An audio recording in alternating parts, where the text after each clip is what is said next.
Mukhang ginawang tabing L ang negosasyon. Ngayon, ginaganap ang unang direktang pag-uusap ng Estados Unidos at Iran sa Pakistan. Tinitiyak ng Estados Unidos na handa silang makipagkasundo at may ulat na niluwagan na nila ang ilang na-freeze na asset ng Iran sa ibang bansa na matagal na nilang hindi ginagawa. Kasabay nito, naitala ang patuloy na pagdagdag ng puwersa ng Estados Unidos malapit sa Iran. Ang Pentagon ay nagpadala ng mga tropa sa reyon mismo bago ang negosasyon. Kasabay nito, inihayag ng intelihensya ng Amerika na naghahanda ang China na magpadala sa Iran ng bagong batch ng mga sistema ng depensa sa himpapawid, partikular na ang mga portable na anti-aircraft missile system, at hinihiling nila sa Tehran na magpatagal muna hanggang matapos ang nasabing padala. Kasabay nito, mabilis ding nagpadala ng tropa ang Pakistan. Inilipat ng Pakistan ang kanilang mga fighter jet at military aircraft sa Saudi Arabia bilang bahagi ng Mutual Defense Agreement. At iniulat ng Israeli intelligence ngayon sa Knesset na ang bagong pamunuan ng Iran ay mas radikal pa kaysa sa nauna, kaya kakaunti ang tsansa para sa tunay na kapayapaan sa rehiyon sa matagal na panahon. Dahil dito, mas madalas na itinuturing ang kasalukuyang negosasyon sa pagitan ng Estados Unidos at Iran bilang pansamantalang panghinto lamang bago magsimula ang panibagong yugto ng digmaan. Ako si Alexei Pichi, tara't pag-usapan natin ang paksang ito. Pero bago tayo magsimula, hinihiling ko na mag-subscribe kayo sa channel, i-like ang episode na ito at mag-iwan ng kahit anong komento sa video na ito. Kung gusto ninyong suportahan ang trabaho ng YouTube channel na ito, maaari ninyong gawin ito sa pamamagitan ng kahit anong donasyon gamit ang mga link at detalye sa description ng video na ito o sa QR code na makikita sa inyong mga screen. Huwag kalimutang mag-subscribe sa aking Telegram channel na Pichi News, ang link ay nasa video description. Ngayon, direktang nagkakaroon ng negosasyon ang Estados Unidos at Iran sa Islamabad sa tulong ng Pakistan bilang tagapamagitan. Bagamat makasaysayan ang mismong pagpupulong na ito dahil ito ang pinakamataas na antas ng ugnayan sa pagitan ng mga opisyal ng Estados Unidos at Iran mula pa noong 1979 at 79, tila mababa pa rin ang tsansa ng tagumpay. Parehong alam ng dalawang panig na ang kabiguan ay maaring magdulot ng digmaan, pero magkaiba ang pananaw at pantataya nila sa kapayapaan. Kaya gusto kong ibahagi ang isang interesanteng sipi. Nagbigay ngayon si Robert Malley, espesyalista sa gitnang silangan sa administrasyon ni Joe Biden, ng mahalagang pahayag tungkol sa mga panganib para sa Estados Unidos at Iran. Heto ang kanyang sipi. Ang pamunahing asimetriya ay ang mas mabuti ang alternatibo ng Iran kapag walang kasunduan kaysa sa alternatibo ng Estados Unidos. Kung walang kasunduan, muling aatakin ng Iran pero unti-unting hihina ang epekto nito. Habang nananatili ang harang sa kipot, patuloy ang benepisyo para sa Iran. Ngunit mataas ang magiging kabayaran ng Iran kung mabigo ang negosasyon. Dahil mismo sa dahilan na ito, kaya sila pumayag dito. Ibig sabihin nararamdaman ng Iran na kaya nitong tiisin ang epekto ng paggabigo ng negosasyon ng mas matagal at mas matagumpay kaysa Estados Unidos, makatuwiran man o hindi. Mahalagang banggitin na pinamunuan ni Vice Presidente J.D. Vance ang delegasyon ng Amerika sa negosasyon. Kasama rin sa team ang White House sugo na si Steven Witkoff at manugang ni Trump na si Jared Kushner. Pinamunuan ni Muhammad Bagher Ghalibaf, tagapagsalita ng parlamento, ang delegasyon ng Iran kasama si Foreign Minister Abbas Araghchi. Kasama rin sa negosasyon sina punong ministro Shahbaz Sharif at ugnayang panlabas na ministro Ishaq Dar ng Pakistan. Iniulat ng mga media ng Iran na pumayag ang delegasyon ng Iran sa direktang negosasyon matapos umusad ang hindi direktang mga pag-uusap. At matapos matanggap ng Iran ang katiyakan mula sa Israel na pipigilan nito ang mga pag-atake nito sa Beirut at katimugang Lebanon. Hindi malinaw kung nangako ang Israel dahil hindi naman ito nakipag-usap at wala rin namang obligasyon sa iba. Iniulat ng Reuters na pumayag ang Estados Unidos na i-unfreeze ang pinansyal na asset ng Iran sa Qatar at ibang banyagang bangko. Pero ang tinutukoy ng ahensya ay mga opisyal ng Iran. Sabi ng mga kausap, ang pag-unblock ng pondo ng Tehran ay nakadepende sa seguridad ng pagdaan sa Strait of Hormuz. Itinuturing ng Iran na tanda ng seryosong pagtrato ng Estados Unidos sa negosasyon at pag-abot ng kasunduan ang intensyong ito. Ngunit kalaunan, pinabulaanan ito ng mga Amerikanong negosyador. Pag-uusapan pa natin ng mas detalyado ang resulta ng negosasyon ng Estados Unidos at Iran sa isang hiwalay na episode dahil tsak na may mga bagay tayong dapat pag-usapan doon, kaya inirerekomenda ko na mag-subscribe kayo sa channel na ito para hindi ninyo ma-miss ang episode. Sa episode na ito, pag-uusapan natin ang ibang aspeto ng parehong negosasyon. Sa totoo lang, si Trump mismo ay di gaanong naniniwalang magtatagal ang tigil putukan. Halimbawa, ngayong araw, inamin ng mga opisyal ng Amerika na ang Iran ay mayroon pa ring libu-libong ballistic missiles na maaari nitong gamitin kung gugustuhin. Mga launcher mula sa underground na imbakan. Lumabas ang mga pagtatayan ito kasabay ng pagsisikap ng Estados Unidos na pagtibayin ang tigil putukan, magbukas ng Strait of Hormuz at magbigay proteksyon sa Iran, tropang Amerikano at mga kalapit bansa laban sa karagdagang pag-atake.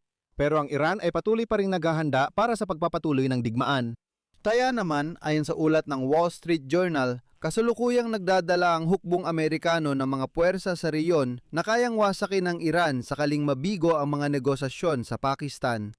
Ibig sabihin, hindi tumigil ang paglipat ng mga tropang Amerikano sa rehiyon, bagkus ay lalo pa itong pinaigting ng ipahayag ang tigil putukan. Ibig sabihin, ginagamit ng Estados Unidos ang panahong ito para palakasin ang posisyon nila. Ngayong araw, sa gitna ng tigil putukan, biglang pabalik-balik ang mga barkong pandigma ng Amerikano sa Strait ng Hormuz.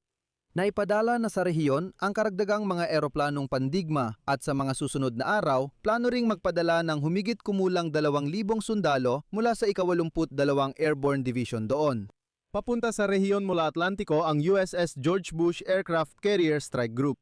Kasabay nito ang amphibious ship na USS Boxer at ang ika-11 Expeditionary Unit ng Marine Corps ay patungo rin sa rehiyon mula sa Karagatang Pasipiko. Sa sitwasyong ito, naghayag si Trump na magpapatuloy ang pagdagdag ng barkong pandigma at tropang Amerikano hanggat hindi sinusunod ang kasunduan. Narito ang pahayag ni Trump. Kung saan namang dahilan ay hindi ito mangyari na napakaliit ng posibilidad, doon magsisimula ang putukan, mas marami, mas magaling at mas malakas kaysa sa nakita ng sinuman nun. Pero kung isasaalang-alang ang mga hinihingi ng Iran, sa ngayon ay mukhang hindi pa handa ang Estados Unidos na pumayag sa ganitong pagtatapos. Sa parehong oras, iniulat na yon ng kagawaran ng tanggulang pambansa ng Saudi Arabia na sa gitna ng mga drone at missile attack ng Iran, dumating ang puwersang militar ng Pakistan sa King Abdul Aziz Air Base sa silangang bahagi ng bansa. Kasama sa grupo ng Pakistan ang mga fighter jet at mga auxiliary na eroplano ng kanilang Air Force upang palakasin ang depensibong kakayahan ng kaharian. Marami ang nagtatawanan dahil huli raw ang Pakistan sa digmaan na nagpadala lang ng eroplano pagkatapos ideklara ang tigil putukan at iba pa. Pero isipin natin ito sa ganitong paraan. Kung sigurado naman ang lahat sa rehiyon na malapit nang matapos ang digmaan, bakit pa kailangang mag-alala tungkol dito? Bakit pa kailangan magpadala ng eroplano sa Saudi Arabia? Gayong alam namang kapag muling sumiklab ang digmaan, mapipilitan silang gamitin ang mga iyon at direktang sasabak ang Pakistan sa digmaan. Bakit ililipat pa ang mga eroplano kung tiyak namang ito ng pagtatapos ng digmaan? At doon ko'y papaalala, noong Setyembre 2025 ang Saudi Arabia at Pakistan ay lumagda ng kasunduan para sa mutual na depensa na nagpapalakas ng kanilang pagkakaisa sa gitna ng tensyon sa reyon. Kung matapos ang negosasyon o kasunduan ay muling umatake ang Iran, mapipilitan ng Pakistan na makisali sa digmaan. Tinatawag ang mga negosasyong ito na punto ng walang balikan. Ibig sabihin, alinman sa magkasundo sila o hindi at kapag hindi, titigil na ang Pakistan sa pagiging neutral. Mas malamang, magiging bahagi na sila ng sigalot. Ayon sa mga source ng CNN sa intelihensyang Amerikano, posibleng magpadala ang China ng mga bagong sistema ng depensang pangimpapawid sa Iran sa mga susunod na linggo. Lalo na ang mga portable na sistemang missile panlaban sa eroplano. Nabanggit na ang mga kagamitang ito ay naging seryosong banta sa mababang lipad na military aircraft ng US sa 5 linggong operasyon ng Amerika at Israel laban sa Tehran. Kasabay nito, maaring ipresenta ng panid Chino ang ganitong mga supply bilang pagbibigay lamang sa Iran ng mga kagamitang pangdepensa na hindi ginagamit sa opensiba. Hindi tulad ng potensyal na supply para sa Rusya na nagsasagawa ng agresibo at hindi pinukaw na opensibang digmaan laban sa Ukraine. Ipinapakita rin ng mga datos ng intelihensya na malamang ginagamit ng Iran ang tigil putukan ng Estados Unidos bilang pagkakataon para mapunan ang kanilang mga reserba ng ilang sistema ng armas. sa tulong ng mahahalagang dayuhang kasosyo. Gayon din, maaring idinadaan ang mga supply mula China sa mga ikatlong bansa upang maitago ang tunay na pinagmulan ng mga ito. Kagiliw-giliw, ayon sa datos ng Guardian, ang China mismo ang nakumbinsi sa Tehran na pumayag sa tigil putukan dahil interesado ang China sa pag-aangkat ng enerhiya mula sa Iran. Sa paghikayat sa Tehran na makipagnegosasyon, mabilis na ipangako at naigarantiya ng China ang supply ng enerhiya.